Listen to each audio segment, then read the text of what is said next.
കേരളം ഉത്തർപ്രദേശ് പോലെ ആയാൽ എന്ത് സംഭവിക്കും? അവിടുത്തെ മുഖ്യമന്ത്രി യോഗി ആദിത്യനാഥ് പറയുന്നത് ഇപ്പോൾ രാജ്യത്തെ മുഴുവൻ മുഖ്യമന്ത്രിമാരുടെ ഉള്ളിലും ഉൾക്കിടിലമുണ്ടാക്കുന്നു.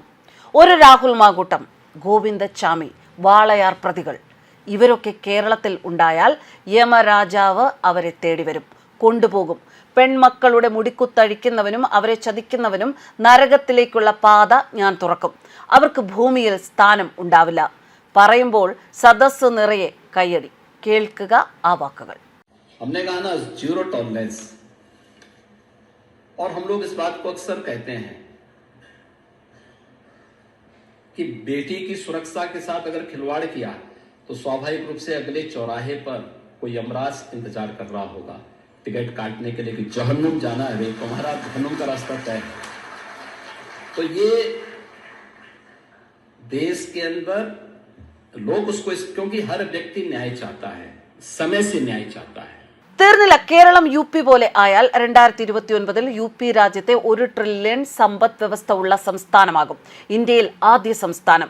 രാജ്യത്തെ ഏറ്റവും അധികം വികസനവും സമ്പത്തുമുള്ള സംസ്ഥാനമായി നിലവിൽ യു പി മാറിക്കഴിഞ്ഞു. ഊപ്പി എന്നൊക്കെ പരിഹസിക്കുന്നവർക്ക് അവിടുത്തെ മുഖ്യമന്ത്രിയുടെ മറുപടി.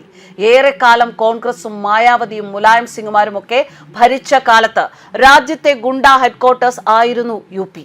അധോലോകം വാണ സ്ഥലം. ക്രിമിനലുകളുടെ, സ്ത്രീ പീഡകരുടെ, മനുഷ്യരെ പച്ചയ്ക്ക് കത്തിക്കുന്നവരുടെ ഒക്കെ കഥ ആയിരുന്നു യു പിയിൽ. എന്നാൽ ഇപ്പോൾ യോഗി പറയുന്നു രാജ്യത്തെ ഏറ്റവും കുറവ് ക്രൈമുള്ള സംസ്ഥാനം രാജ്യത്തെ ഈ വലിയ സംസ്ഥാനമാണ് എന്ന്. താൻ എന്തുകൊണ്ടാണ് എൻകൗണ്ടറുകൾക്ക് അനുമതി നൽകുന്നത് എന്ന മാധ്യമപ്രവർത്തകന്റെ ചോദ്യത്തിന് യോഗിയുടെ മറുപടി ഇങ്ങനെ: 8 വർഷം മുൻപ് ഉത്തർപ്രദേശിൽ നിക്ഷേപിക്കുന്നത് അർത്ഥശൂന്യമായിരുന്നു. യു പിയിൽ നിക്ഷേപം ഇറക്കിയാൽ അത് ഗുണ്ടകളും മാഫിയകളും തട്ടിയെടുക്കുന്ന അവസ്ഥ ആയിരുന്നു. ഒരാൾ സ്വയം സുരക്ഷിതനല്ല എങ്കിൽ അവന്റെ നിക്ഷേപം എങ്ങനെ സുരക്ഷിതമാകും? ഇത് മാറ്റുന്നതിന് ഞാൻ ആലോചിച്ച് കണ്ടെത്തിയത് തന്നെയാണ് എൻകൗണ്ടറുകൾ.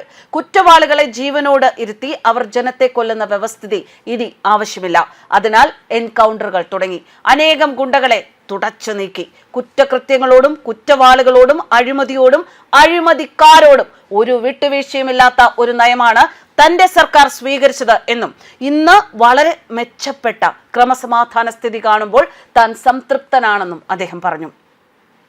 ബലാത്സംഗം ചെയ്യുന്നവരെ വെടിവെച്ച് കൊല്ലുന്നു, കാലിൽ വെടിവെച്ച് തകർക്കുന്നു. വികസനത്തോടൊപ്പം രാജ്യം മുഴുവൻ എൻകൗണ്ടറും കയറ്റുമതി ചെയ്യുന്നുവോ എന്ന മാധ്യമ പ്രവർത്തകന്റെ ചോദ്യത്തിന് യോഗിയുടെ മറുപടി ഇങ്ങനെ: തന്റെ നയം സീറോ ടോളറൻസിന്റെ നയമാണ് എന്ന് മുഖ്യമന്ത്രി പറഞ്ഞു. നമ്മുടെ ജനത്തെയും സമ്പദ് വ്യവസ്ഥയും വികസനത്തെയും അപകടപ്പെടുത്തുന്നവർ ഇവിടെ ജീവിക്കാൻ യോഗ്യരല്ല. ഇത്തരം ക്രിമിനലുകളെ ആദ്യം സാമ്പത്തികമായി നിരായുധീകരിക്കും. ഇവർക്കെന്തിനാണ് ഭൂമിയും വീടും സ്വത്തുക്കളും നിക്ഷേപവും? ക്രിമിനലുകളുടെ എല്ലാ സ്വത്തുക്കളിലും ഇതിനാലാണ് ബുൾഡോസർ കയറി ഇറങ്ങുന്നത്. നോക്കൂ, വ്യവസ്ഥയെ ഭാരപ്പെടുത്തുന്ന ആളുകളുടെ ഭാരത്തിൽ നിന്ന് ഭൂമിയെ മോചിപ്പിക്കണം. ഈ ഭാരത്തിൽ നിന്നുള്ള സ്വാതന്ത്ര്യം ഭൂമിക്ക് മാത്രമല്ല ജനങ്ങൾക്കും കൂടിയാണ്. ഗുണ്ടകളോട് സീറോ ടോളറൻസ് എന്നാണ് എന്റെ പോളിസി. നമ്മുടെ മകളുടെ സുരക്ഷ കൊണ്ട് നിങ്ങൾ കളിച്ചാൽ അടുത്ത വഴിത്തിരിവിൽ ഒരു യമരാജാവ് നിങ്ങളെ കാത്തിരിക്കുമെന്നും നരകത്തിലേക്കുള്ള നിങ്ങളുടെ ടിക്കറ്റ് വെട്ടിക്കുറയ്ക്കുമെന്നും ഞങ്ങൾ പലപ്പോഴും പറയാറുണ്ട്. നരകത്തിലേക്കുള്ള നിങ്ങളുടെ പാത തീരുമാനിക്കപ്പെടുമെന്നും യോഗി വ്യക്തമാക്കി. ഓരോ വ്യക്തിയും നീതി ആഗ്രഹിക്കുന്നു, സമയബന്ധിതമായ നീതി ആഗ്രഹിക്കുന്നു. ഈ നീതി ഏതു വഴി സ്വീകരിച്ചാലും കുറ്റവാളികളുടെ ധീരത മാഫിയയെ തടയണം. അവരുടെ ഭാഷ വ്യത്യസ്തമാണ് എങ്കിൽ അവരുടെ ഭാഷയിൽ നമ്മൾ അവർക്ക് കാര്യങ്ങൾ വിശദീകരിക്കേണ്ടി വരും. ഞങ്ങൾ അത് ചെയ്തിട്ടുണ്ട്, അദ്ദേഹം കൂട്ടിച്ചേർത്തു. ഉത്തർപ്രദേശ് ഇപ്പോൾ മാഫിയ രഹിതമാണെന്നും ഒരു ജില്ല ഒരു മാഫിയയുമായി ബന്ധമില്ല എന്നും മറിച്ച് ഒരു ജില്ല ഒരു ഉൽപ്പന്നം, ഒരു ജില്ല ഒരു കോളേജ് എന്നിവയുമായി ബന്ധപ്പെട്ടിരിക്കുന്നുവെന്നും മുഖ്യമന്ത്രി ഉറപ്പിച്ചു പറഞ്ഞു. അയോധ്യയിൽ ബാബറി മസ്ജിദ് തകർത്തതിനെ പൂർണ്ണമായും അദ്ദേഹം ശരിവച്ചു.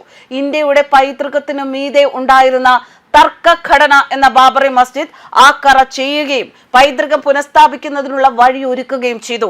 500 വർഷങ്ങൾക്ക് ശേഷം പ്രധാനമന്ത്രി നരേന്ദ്രമോദി അയോധ്യയിൽ രാമജന്മഭൂമിയിൽ ക്ഷേത്ര നിർമ്മാണത്തിന് തറക്കല്ലിട്ടത് എന്റെ ജീവിതത്തിലെ ഒരു സുപ്രധാന നിമിഷമായിരുന്നു. 500 വർഷങ്ങൾക്ക് ശേഷം അയോധ്യയിൽ ഒരു രാമക്ഷേത്രം നിർമ്മിക്കുകയും ധർമ്മധ്വജ് സ്ഥാപിക്കുകയും ചെയ്തു. ഇവ 3 സംഭവങ്ങളായിരുന്നു. എനിക്ക് 3 തലമുറകൾ ഈ പ്രസ്ഥാനവുമായി ബന്ധപ്പെട്ടിരിക്കുന്നു. മുഖ്യമന്ത്രി എന്ന നിലയിൽ ആ സേവനം ഭഗവാന്റെ കാൽക്കൽ സമർപ്പിക്കാൻ എനിക്ക് ഭാഗ്യം ലഭിച്ചു. എന്റെ പൈതൃകത്തോടും എന്റെ രാജ്യത്തോടും എന്റെ മതത്തോടുമുള്ള എന്റെ കടമ നിർവഹിക്കാനുള്ള അവസരം എനിക്ക് ലഭിച്ചിട്ടുണ്ട്, യോഗി ആദിത്യനാഥ് പറഞ്ഞു. അയോധ്യയ്ക്ക് ശേഷം കാശിയും മഥുരയും വാരണാസിയിലെ ഗ്യാൻവാപ്പി പള്ളി തർക്കവും കൃഷ്ണ ജന്മഭൂമി തർക്കവും അടുത്തതാണോ എന്ന് ചോദിച്ചപ്പോൾ നമ്മൾ എല്ലായിടത്തും എത്തും, നമ്മൾ എല്ലായിടത്തും ഉണ്ട് എന്നതായിരുന്നു യോഗിയുടെ മറുപടി. അതായത് കാശിയും മഥുരയും വാരണാസിയിലെ ഗ്യാൻവാപ്പി പള്ളി തർക്കവും കൃഷ്ണ ജന്മഭൂമി തർക്കവും എല്ലാം പരിഗണിക്കുന്നു. പൈതൃക പുനഃസ്ഥാപനം ഉണ്ടാകും എന്ന് തന്നെ ആയിരുന്നു സൂചന. ഓരോ സമൂഹവും അതിന്റെ പൈതൃകത്തിൽ അഭിമാനിക്കണമെന്നും യോഗി വ്യക്തമാക്കി. 2029-30 ഉത്തർപ്രദേശ് $1 ട്രില്യൺ സമ്പദ് വ്യവസ്ഥയായി മാറണമെന്നും ഈ വികസനത്തിന് തുടക്കമിടാൻ ആവശ്യമായ കാര്യങ്ങളിലൊന്ന് സംസ്ഥാനത്തെ ക്രമസമാധാന പുനഃസ്ഥാപനമാണ് എന്നും മുഖ്യമന്ത്രി യോഗി ആദിത്യനാഥ് പറഞ്ഞു. എൻകൗണ്ടർ 2029-30 ഉത്തർപ്രദേശ് $1 ട്രില്യൺ സമ്പദ് വ്യവസ്ഥയായി മാറണമെന്നും ഈ വികസനത്തിന് തുടക്കമിടാൻ ആവശ്യമായ കാര്യങ്ങളിലൊന്ന് സംസ്ഥാനത്തെ ക്രമസമാധാന പുനഃസ്ഥാപനമാണെന്നും മുഖ്യമന്ത്രി യോഗി ആദിത്യനാഥ് പറഞ്ഞു. തന്റെ സർക്കാർ ഒരു സീറോ ടോളറൻസ് നയമാണ് സ്വീകരിക്കുന്നത്. തന്റെ 2 ടേമുകളിലെ ഏറ്റവും വലിയ നേട്ടമായി താൻ കരുതുന്ന കാര്യങ്ങളെക്കുറിച്ചും തന്റെ സർക്കാർ വീട് വാങ്ങുന്നവരെ എങ്ങനെ സഹായിച്ചു എന്നും സംസ്ഥാനത്തിനായുള്ള തന്റെ കാഴ്ചപ്പാടിനെ കുറിച്ചും സംസാരിച്ചു. മുഖ്യമന്ത്രിയായിരുന്ന 2 തവണകളിൽ എന്തൊരു മാസ്റ്റർ സ്ട്രോക്കായി കണക്കാക്കും എന്ന് ചോദിച്ചപ്പോൾ ഒന്ന് ഒറ്റപ്പെടുത്താൻ പ്രയാസമാണ് എന്ന് BJP നേതാവ് പറഞ്ഞു. എന്നാൽ കഴിഞ്ഞ ആഴ്ച പ്രധാനമന്ത്രി നരേന്ദ്രമോദി രാമക്ഷേത്രത്തിന് തറക്കല്ലിടൽ, അതിന്റെ നിർമ്മാണം, ക്ഷേത്രത്തിൽ ധർമ്മധ്വജ് ഉയർത്തൽ എന്നിവ കണ്ടതിൽ നന്ദിയുണ്ട് എന്ന് അദ്ദേഹം പറഞ്ഞു. രാജ്യത്തിന്റെ വികസനത്തിന് ഭാവി തലമുറയ്ക്ക് ഒരു പുതിയ മാതൃക അവതരിപ്പിക്കാൻ ഈ രാമജന്മഭൂമി പ്രചാരണം, ഈ പ്രസ്ഥാനം ഇതെല്ലാം ആവശ്യമായിരുന്നു.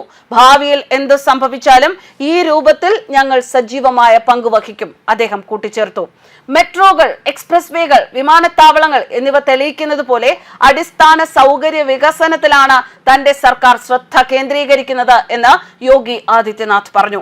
ഇപ്പോൾ അടുത്ത 2 മാസത്തിനുള്ളിൽ രാജ്യത്തെ ഏറ്റവും വലിയ വിമാനത്താവളമായ നോയിഡ അന്താരാഷ്ട്ര വിമാനത്താവളം ഞങ്ങൾ ഉദ്ഘാടനം ചെയ്യാൻ പോകുന്നു, അദ്ദേഹം പറഞ്ഞു. മറ്റൊരു ശ്രദ്ധാകേന്ദ്രം നഗരവൽക്കരണമാണ് എന്നും ഇതിനായി നിരവധി ഭവന പരിഷ്കാരങ്ങൾ കൊണ്ടുവന്നിട്ടുണ്ട് എന്നും BJP നേതാവ് പറഞ്ഞു. നിർമ്മാതാക്കളുടെയും വാങ്ങുന്നവരുടെയും പ്രശ്നം ഞങ്ങൾ പരിഹരിച്ചു. ഞങ്ങൾ അധികാരത്തിൽ വന്നപ്പോൾ നോയിഡയിലും ഗ്രേറ്റർ നോയിഡയിലും മാത്രം 3.5 ലക്ഷം വാങ്ങുന്നവരുണ്ടായിരുന്നു.